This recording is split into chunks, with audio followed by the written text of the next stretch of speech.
तुम अपने exam hall में बैठे हो और हाथ में तुम्हारे बोर्ड एग्जाम का पेपर आ चुका है। क्वेश्चन नंबर 1 देखते ही तुम्हारा माइंड बोलता है अरे ये तो पढ़ा था मैंने। तुम सोचते हो कि चल थोड़ी देर बाद याद आ जाएगा, दूसरा क्वेश्चन देख लेता हूँ। उसमें भी सेम यही प्रॉब्लम आती है, तुमने पढ़ा तो था पर याद ही नहीं आ रहा। और ऐसे ही देखते देखते तुम सारे क्वेश्चंस को पढ़ लेते हो पर तुम्हें कुछ याद ही नहीं आता। तुम्हारी हार्ट बीट तेज होती है, कॉन्फिडेंस 0 हो जाता है और फिर माइंड में एक ही क्वेश्चन आता है कि यार मैंने इतना सब तो पढ़ा था लेकिन वो सब याद क्यों नहीं आ रहा मुझे। अब या तो ये तुम्हारी फ्यूचर की सिचुएशन होगी या फिर तुम ऑलरेडी इसको फील कर चुके हो। अगर ये ऑलरेडी तुम्हारे साथ हो चुका है तो ये वीडियो तुम्हारी लाइफ को चेंज करने वाली है। So hi everyone, this is Mukul Bhardwaj और आज की वीडियो में मैं तुम्हें 3 चीजें बताऊंगा। फर्स्ट होगी तुम्हारी एग्जैक्ट प्रॉब्लम कि क्यों तुम बार बार पढ़ा हुआ भूल जाते हो, ठीक है। सेकंड तुम्हें उसके पीछे की साइंस समझाऊंगा एंड थर्ड मोस्ट इंपोर्टेंट उसका प्रैक्टिकल सिस्टम दूंगा जिसकी हेल्प से तुम कुछ भी पढ़ोगे ना, कोई भी तुमने डिफिकल्ट चैप्टर भी पढ़ा है वो तुम्हें इजीली लॉन्ग टाइम तक याद रहेगा। और इस वीडियो के एंड होते होते एक चैलेंज जो तुम्हारी मेमोरी को परमानेंटली चेंज कर देगा। तो सबसे पहले क्यों तुम चीजों को भूल जाते हो उसकी एग्जैक्ट प्रॉब्लम बताता हूँ। चलो, तो मेन प्रॉब्लम कुछ ऐसी है कि स्कूल ने सभी बच्चों को सिखाया है कि reading is equal to study, और ये आज तक का सबसे बड़ा झूठ है। मतलब तुम सोचते हो कि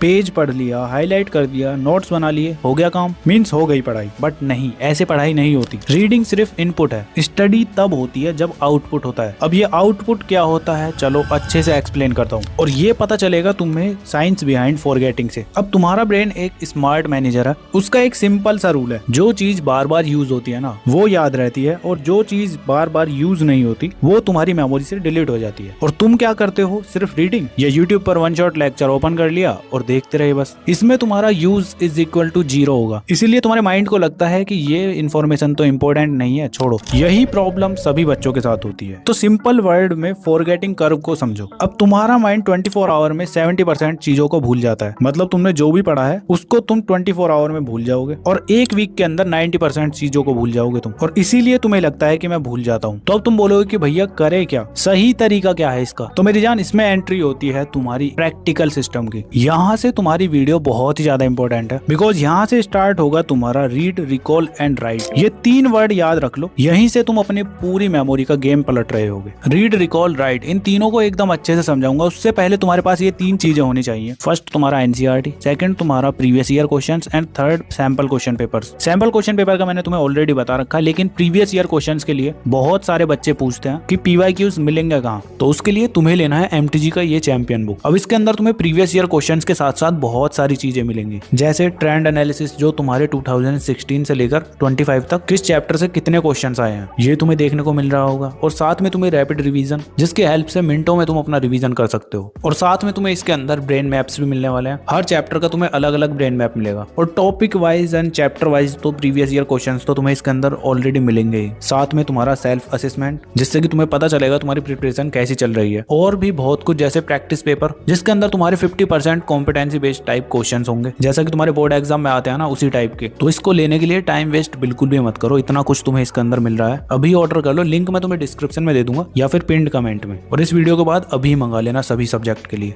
ठीक है। NCERT, PYQ and sample question paper इस टाइम पर तुम्हारे पास होने चाहिए। अब रीड, रिकॉल, राइट मेथड में तुम्हारा सबसे पहले आता है रीड। अब सबको लगता है कि पढ़ना मतलब सिर्फ बुक खोल के लाइन्स को देखना, बट ये बहुत ही गलत तरीका है। रियल रीडिंग तुम्हारी अलग तरीके से होती है। अब 3 टाइप की तुम्हारी रीडिंग है। फर्स्ट है तुम्हारी पैसिव रीडिंग, सेकंड है एक्टिव रीडिंग और थर्ड है स्ट्रेटेजिक रीडिंग। अब मेजॉरिटी बच्चे क्या करते हैं, बुक को ओपन किया, हाईलाइटर निकाला और पूरे पेज को कलरफुल बना दिया और फिर सोचते हैं कि हाँ भाई आज तो बहुत पढ़ लिया मैं। बट असली गेम तुम्हारे माइंड को पता है। तो रीडिंग कैसे करनी चाहिए वो बताता हूँ। इन 3 स्टेप्स में तुम रीडिंग करोगे। फर्स्ट स्टेप है तुम हर पैराग्राफ के बाद रुकोगे। जैसे ही तुमने अपनी बुक का एक पैराग्राफ पढ़ लिया ना, उसके बाद तुम ब्रेक लोगे। सेकंड स्टेप तुम्हारा यही होगा कि तुम 10 सेकंड आईज क्लोज करके थर्ड स्टेप में अपने आप से क्वेश्चंस पूछोगे कि इस पैराग्राफ के अंदर क्या क्या पॉइंट्स थे। और ऐसा करने से देखना तुम्हें कुछ चीजें याद आएंगी, कुछ चीजें तुम भूल जाओगे। जो भूल जाओगे ना दोबारा पैराग्राफ में देख लो। सुनने में तुम्हें ये बहुत ईजी लग रहा होगा, लेकिन जब करोगे तो डिफिकल्ट है, बट हो जाएगा अगर तुम कंसिस्टेंट एंड डिसिप्लिन में रहते हो। अब रीडिंग का तो तुम समझ चुके हो कैसे करनी है रीडिंग। एक चैप्टर को पैराग्राफ में ब्रेक कर करके रीड करना है, ठीक है, वो भी इन 3 स्टेप्स के हेल्प से। अब आता है तुम्हारा इस मेथड का सेकंड, रिकॉल। तो होता क्या है कि एक सिचुएशन इमेजिन करते हैं, तुमने अपने साइंस के लाइट रिफ्लेक्शन एंड रिफ्रैक्शन वाले चैप्टर को पढ़ा, 30 मिनट की तुमने अच्छे से रीडिंग की और पढ़ने के बाद बुक बंद करके आराम से बाहर चले गए। बाहर निकलते ही तुम्हारी मम्मी पूछती है कि क्या पढ़ा बेटा। अगर तुमने ये रिप्लाई दिया ना कि मम्मी आज तो बहुत कुछ पढ़ा, तो बेटा खेल खत्म हो चुका है तुम्हारा। बिकॉज रीडिंग तो तुमने कर ली लेकिन तुम रिकॉल ही नहीं कर रहे चीजों को। रिकॉल का मतलब है बुक बंद करके दिमाग से इन्फॉर्मेशन बाहर निकालना, और ये चीज तुम्हारे हाथ में होती है। जब तक तुम अपने इनपुट को आउटपुट में कन्वर्ट नहीं कर दोगे ना, तब तक कुछ नहीं होगा। चलो अभी ट्राई करो मेरे साथ। सोचो मैंने अब इन 5 मिनट्स में तुम्हें इस वीडियो में क्या क्या समझाया है। जो जो पॉइंट्स मैंने तुम्हें बताए हैं जरा सोचो और फिर बताओ कि तुम्हें क्या क्या चीजें याद रही। अब जो चीजें तुम्हें याद आ रही हैं वो ही तुम्हारी रियल लर्निंग है। बाकी सब तुम खाना पूर्ति के लिए इस वीडियो को देख रहे हो। अगर तुम्हें कुछ भी याद नहीं आ रहा तो अपनी कंसंट्रेशन पावर को बढ़ाओ। तो टेंशन मत लो, रिकॉल करने के भी ये 5 मेथड हैं। इन्हीं की हेल्प से तुम अपने आप को कोई भी टॉपिक अच्छे से रिकॉल कर सकते हो। तो क्या है 5 मेथड्स, चलो बताता हूँ। तो फर्स्ट मेथड है तुम्हारा मेकिंग बुलेट पॉइंट्स। अपने माइंड में बुलेट पॉइंट्स बनाकर चीजों को रिकॉल करने का ट्राई किया करो। जैसे मैंने इस वीडियो का एग्जांपल लिया था, तुम्हें सारी चीजें याद नहीं करनी थी, तुम्हें बस पॉइंट्स जो मैंने बताए थे वो रिकॉल करने थे। अब अगर तुमने वो किए हैं तो अच्छी बात है, नहीं किए तो कोई बात नहीं यार, प्रैक्टिस करोगे तो हो जाएगा। ठीक है। सेकंड मेथड है तुम्हारा assume you are a teacher. मतलब अपने माइंड को अपना टीचर समझो और उससे बोलो कि क्या क्या चीजें मैंने पढ़ी, मुझे रिकॉल करा। सुनने में थोड़ा अजीब लग रहा होगा लेकिन ट्राई करना, मजा आएगा तुम्हें। ठीक है। तो अब थर्ड मेथड है तुम्हारा मेकिंग डायग्राम। अब अगर तुमसे चीजें वैसे याद नहीं होती तो तुम अपने माइंड में डायग्राम बना सकते हो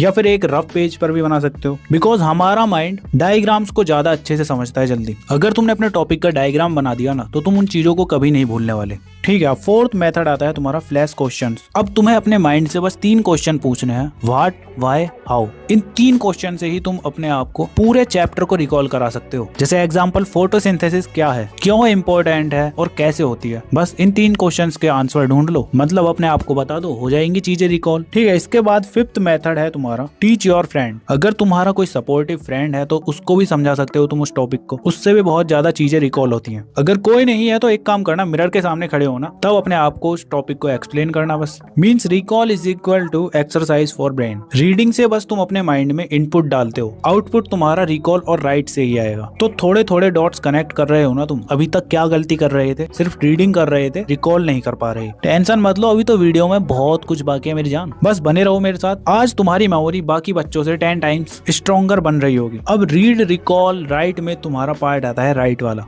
तो राइटिंग तुम्हारा लास्ट स्टेप है। ये वो स्टेप होता है जिससे कि एवरेज स्टूडेंट टॉपर बनता है। अब इसके पीछे का लॉजिक क्या है, चलो बताता हूँ। तो तुम्हारा जो ब्रेन होता है ना, उसके लिए सोचना इजी होता है, बोलना थोड़ा मीडियम होता है, लेकिन लिखना बहुत ज्यादा हार्ड होता है। तो अगर तुम किसी टॉपिक को पढ़ भी लेते हो, उसको रिकॉल भी कर लेते हो, लेकिन लिख नहीं रहे ना, तो तुम्हारी भी फील्डिंग सेट है एग्जाम में। Writing is equal to strongest memory fixer. इस बात को अपने माइंड में बैठा लो। अब इसका प्रैक्टिकल सिस्टम क्या है, चलो बताता हूँ। तो सबसे पहले तुम जो भी चैप्टर पढ़ रहे हो ना, उसके हर टॉपिक के बाद उस टॉपिक को 5 मिनट के लिए लिखो।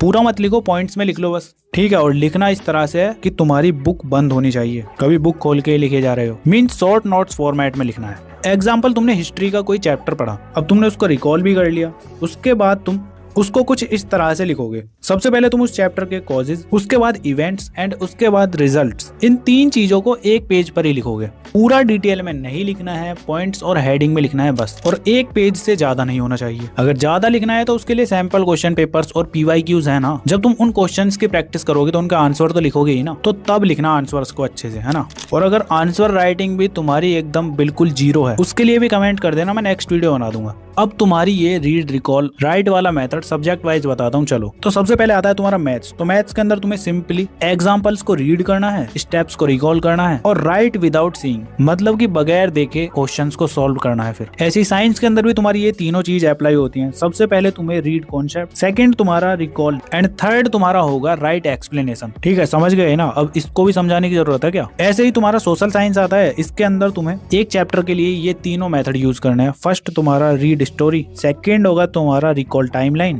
थर्ड होगा तुम्हारा राइट कीवर्ड्स। बस है ना गेम इजी। सिंपली तुम्हें 30 मिनट रीडिंग करनी है, उसके बाद बुक बंद कर दो, अपने आप को चीजें रिकॉल कराओ और फिर राइटिंग के लिए 10 MCQs लगा सकते हो तुम उस टॉपिक के, 10 PYQs ही लगा सकते हो। इस तरह से अपने अकॉर्डिंग एडजस्ट कर लेना। अब इसके लिए तुम अपना नेक्स्ट 15 डेज का चैलेंज भी ले सकते हो। अब उस चैलेंज में क्या क्या करोगे अगर ये जानना चाहते हो तो मैंने ये वाली वीडियो अपलोड की है, इसको देख लेना। ठीक है, बाकी वीडियो पर अभी तक बने हो तो कमेंट कर देना कैसा कैसा लगा तुम्हें वीडियो, ठीक है। और तुम्हें अपने स्क्रीन पर ये वीडियो शो हो रही होंगी, इनको भी देख सकते हो। आज की वीडियो के लिए इतना ही था, मिलते हैं नेक्स्ट वीडियो में। तब तक के लिए keep learning, keep studying and keep smiling.